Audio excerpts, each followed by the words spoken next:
Assalamualaikum warahmatullahi wabarakatuh. Di video kali ini, izinkan saya Nur Wahida untuk memaparkan, presentasi kelompok 2 pada mata kuliah Metodologi Penelitian. Adapun topik materi yang akan, disajikan di video kali ini adalah terkait tentang memahami jenis dan unsur penelitian. Subtopiknya terbagi ke dalam 2 bagian. Yang pertama, mendeskripsikan jenis penelitian dari berbagai sudut pandang, dan yang kedua, mendeskripsikan unsur-unsur dasar dalam penelitian. Pertama adalah tentang jenis penelitian dari berbagai sudut pandang. Itu terbagi ke dalam 5 poin.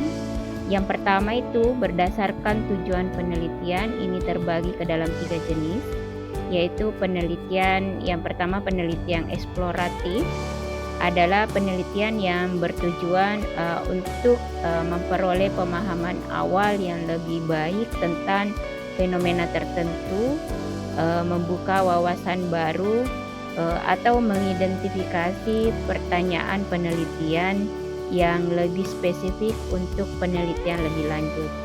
Selanjutnya yang kedua, penelitian deskriptif. Penelitian ini bertujuan untuk menggambarkan fenomena atau karakteristik populasi atau peristiwa secara detail. Tujuannya adalah untuk menggambarkan dan mengidentifikasi karakteristik atau sifat dari suatu fenomena atau populasi tanpa melakukan manipulasi atau pengendalian variabel. Penelitian yang ketiga adalah penelitian konfirmatori. Tujuan dari penelitian ini adalah untuk memahami dan menjelaskan fenomena sosial dengan mendalam melalui pengumpulan dan analisis data yang bersifat deskriptif dan naratif. Selanjutnya, jenis penelitian yang kedua berdasarkan pendekatan metodologi itu terbagi ke dalam 3 bagian, yaitu yang pertama, penelitian kualitatif. Penelitian ini bertujuan untuk memahami dan menjelaskan fenomena sosial dengan mendalam melalui pengumpulan data dan analisis data yang bersifat deskriptif dan naratif. Selanjutnya, penelitian kuantitatif. Penelitian ini memiliki tujuan untuk mengumpulkan dan menganalisis data numerik untuk menjawab pertanyaan penelitian atau menguji hipotesis yang diajukan sebelumnya. Selanjutnya, penelitian gabungan, yaitu penelitian yang bertujuan untuk menggabungkan elemen-elemen kualitatif dan kuantitatif dalam satu studi, sehingga pada penelitian ini memungkinkan peneliti untuk memanfaatkan kekuatan dari kedua jenis metodologi untuk mendapatkan pemahaman yang lebih komprehensif tentang fenomena yang diteliti. Selanjutnya adalah penelitian berdasarkan pendekatan waktu. Itu terbagi ke dalam 2 bagian. Yang pertama adalah penelitian tersilan atau cross-seksional. Tujuan dari penelitian ini adalah untuk mengumpulkan data dari berbagai variabel dari sekelompok individu atau subjek penelitian, di mana kemudian data-data yang dikumpulkan itu untuk menguji simultan dari semua subjek yang terlibat dalam penelitian dan hubungan antara variabel dikaji pada titik waktu yang sama. Selanjutnya adalah penelitian longitudinal. Penelitian longitudinal yaitu penelitian observasional yang dilakukan pada subjek yang sama selama periode waktu yang berkelanjutan. Biasanya data dikumpulkan dari beberapa titik waktu yang berbeda yang untuk melacak perubahan atau perkembangan subjek tersebut seiring dengan waktu. Yang keempat, jenis penelitian berdasarkan pendekatan analisis. Itu terbagi ke dalam dua. Yang pertama adalah penelitian deduktif.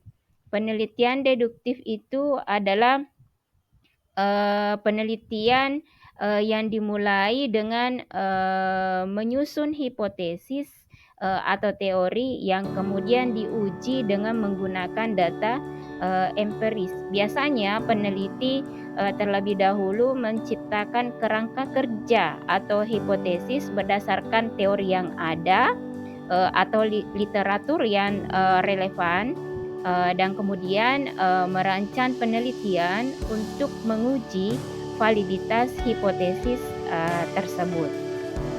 Yang kedua adalah penelitian induktif.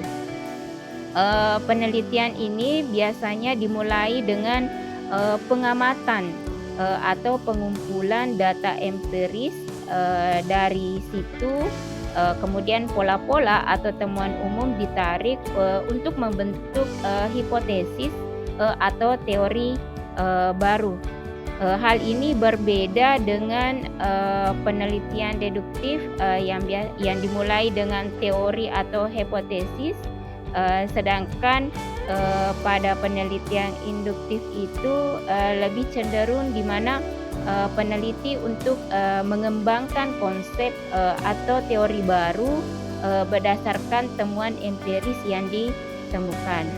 Yang terakhir, jenis penelitian berdasarkan ruang lingkup penelitian itu terbagi ke dalam dua. Yang pertama adalah penelitian dasar. Pada penelitian ini bertujuan untuk meningkatkan pemahaman kita tentang fenomena alam atau sosial tanpa memperhatikan penerapan praktis dari temuan tersebut. Biasanya penelitian ini dilakukan untuk memperluas pengetahuan dasar dalam bidang ilmu pengetahuan tertentu tanpa mempertimbangkan aplikasi langsung atau tujuan praktis lainnya. Yang terakhir adalah penelitian terapan.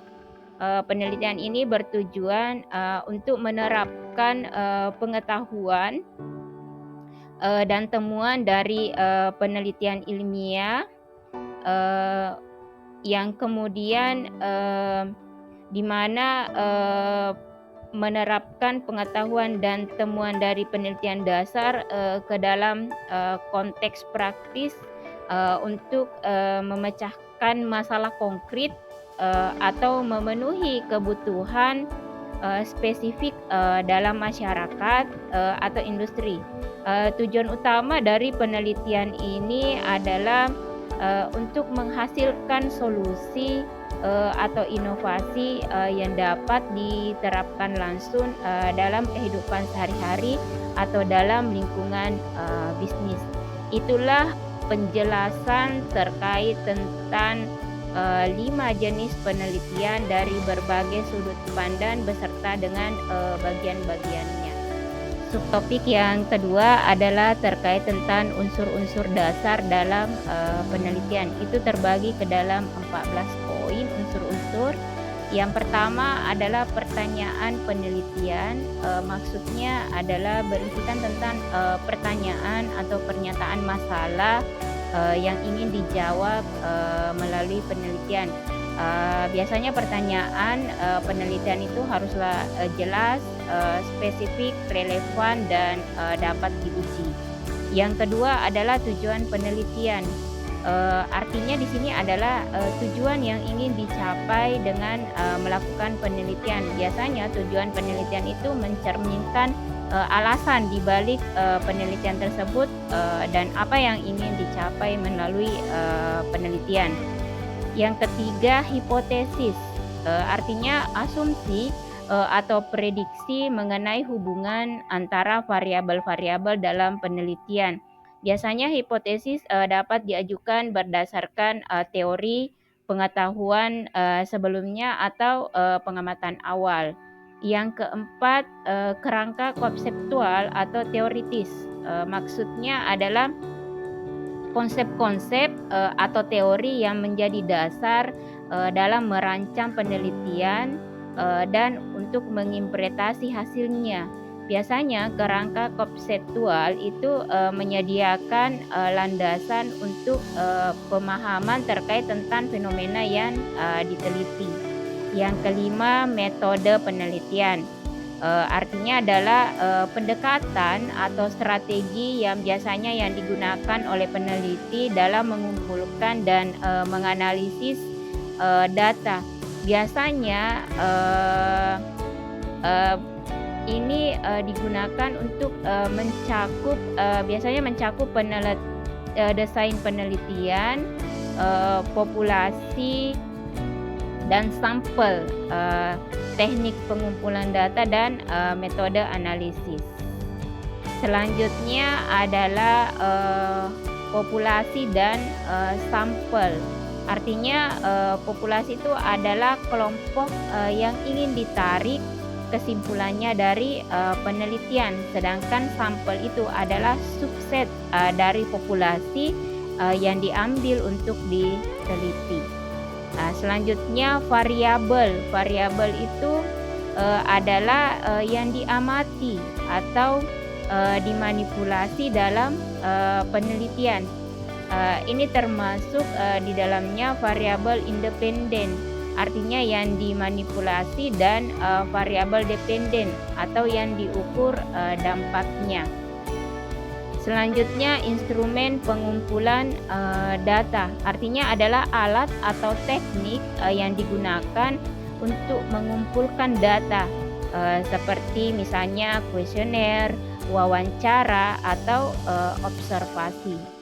Selanjutnya, prosedur penelitian. Itu berisikan rincian langkah-langkah yang diambil dalam melakukan penelitian, termasuk cara mengumpulkan data, proses analisis, dan tahapan lainnya. Selanjutnya adalah analisis data. Artinya adalah proses menganalisis data yang dikumpulkan untuk menarik kesimpulan atau menjawab pertanyaan penelitian. Ini mencakup teknik statistik atau metode kualitatif yang sesuai. Selanjutnya, temuan, yaitu hasil data yang diinterpretasikan dalam konteks pertanyaan penelitian dan hipotesis. Selanjutnya, interpretasi dan kesimpulan, artinya penarikan kesimpulan dari temuan penelitian dan interpretasi signifikansi mereka dalam konteks yang lebih luas. Selanjutnya adalah implikasi dan rekomendasi. Maksudnya adalah konsekuensi atau saran untuk tindakan berdasarkan temuan dari penelitian yang dilakukan. Dan yang terakhir adalah referensi. Ini biasanya terdiri dari daftar sumber-sumber yang dikutip atau dirujuk dalam penelitian untuk mendukung klaim atau temuan. Demikianlah pemaparan presentasi dari kelompok 2 terkait tentang memahami jenis dan unsur-unsur dalam penelitian. Mudah-mudahan melalui video ini dapat memberikan tambahan dan wawasan baru terkait tentang topik materi tersebut. Sekian dari saya. Wassalamualaikum warahmatullahi wabarakatuh.